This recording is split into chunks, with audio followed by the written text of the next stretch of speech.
కన్యరాశి వారు మాఘ పంచమి సందర్భంగా ఎలాంటి విధిని పాటించాలి, అమ్మవారి యొక్క ఆశీస్సులు ఎలా పొందాలో ఈ వీడియోలో సవివరంగా సంపూర్ణంగా తెలుసుకుందాం. కన్యరాశిలో ఏ ఏ నక్షత్రాలు వస్తాయనగా ఉత్తరా నక్షత్రంలోని 2, 3, 4 పాదాలు, హస్తా నక్షత్రంలోని 4 పాదాలు, చిత్తా నక్షత్రంలోని 1, 2 పాదములు కలిపితే కన్యరాశి. కన్యరాశి యొక్క అధిపతి బుధుడు. ఈ డేటా బర్తులు లేనటువంటి వారికి పేరు యొక్క మొదటి అక్షరాన్ని అనుసరిస్తూ ఆ రాశిని తెలుసుకునే ప్రయత్నం అవుతుంది. అవి ఏ అక్షరాలు సరి పరిశీలన చేద్దాం. టో, పా, పి, పు, ష, అణ, ట, పే, పో అక్షరాల వారందరూ కూడా కన్యరాశి జాతకులే. కన్యరాశిలో ఉండిన వారందరికీ కూడా రాశాధిపతి బుధుడు అవ్వడం వలన, బుధుడు ఆకుపచ్చ రంగులో ఉండడం వలన, ఎమరాల్డ్ గ్రీన్ అనేటువంటి రంగులో ఉండడం వలన అమ్మవారికి ఆకుపచ్చ రంగు కలిగినటువంటి వస్త్రాలు, గాజులు, నీలరంగు పువ్వులతో అర్చన చేయడం వలన బుద్ధి జ్ఞానం చేత, సత్ప్రవర్తన చేత, సద్జ్ఞానం చేత ఉన్నతమైనటువంటి జీవన విధానాన్ని వీరు పొందబోతారు అని చెప్పడంలో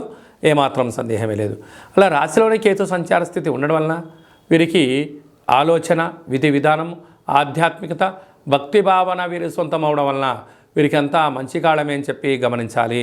అర్ధాష్టమ కుజుడు, అర్ధాష్టమ శుక్రుడు కుజదోష ప్రభావ కారణం వలన చిన్న చిన్న విషయాలకు ఆందోళన తగదు. మంగళవారము, శనివారము అష్టమి తిథి ఎందున మీరు మౌనం, ధ్యానం, ప్రశాంతత ఎంతో అవసరం అని చెప్పి మీరు గుర్తుపెట్టుకోగలగాలి. భార్యాభర్తల మధ్య ప్రేమానురాగాలు అవసరము. ఆవేశాలకు వెళ్ళడము, అనర్థాలకు వెళ్ళడము, అనేక రకాల సమస్యలకు కేంద్ర బిందువు కాకుండా మౌనంగా, ధ్యానంగా ఉంటూ సమస్యలను నెట్టుకుపోయే ప్రయత్నం చేయండి. అంతా మీ విజయము మీకు కలుగుతుంది. పంచమ స్థానంలో బుధాదిత్య రాజయోగ కారణం వలన, రవి బుధులు అక్కడే సంచారం చేయడం వలన తల్లిదండ్రుల నుంచి, మీ పెద్దవాళ్ళ నుంచి ప్రభుత్వ ఉద్యోగం రావాల్సినటువంటి వారికి ఉద్యోగం రావడము, స్థిరాస్తులు, చరాస్తులలో అద్భుతమైన విజయం మీ సొంతం కాబోతుంది. 6వ స్థానంలో శనేశ్వర స్వామి వారు సుక్షేత్రంగా ఉండడం వలన రుణ భయం, చొర భయం, అగ్ని భయం, వాహన ప్రమాదాలు పొంచి ఉన్నాయి. తస్మాత్ జాగ్రత్త. 7వ స్థానంలో రాహు సంచార స్థితి ఉండడం వలన వృత్తులలో, ఉద్యోగాల్లో, వ్యాపారాల్లో, సేవారంగ కార్యక్రమాల్లో స్వల్పమైనటువంటి ఆటంకాలు ఉండినను ధర్మ మార్గంగా ఉండడం వలన అద్భుతమైన విజయం మీ సొంతం అవుతుంది.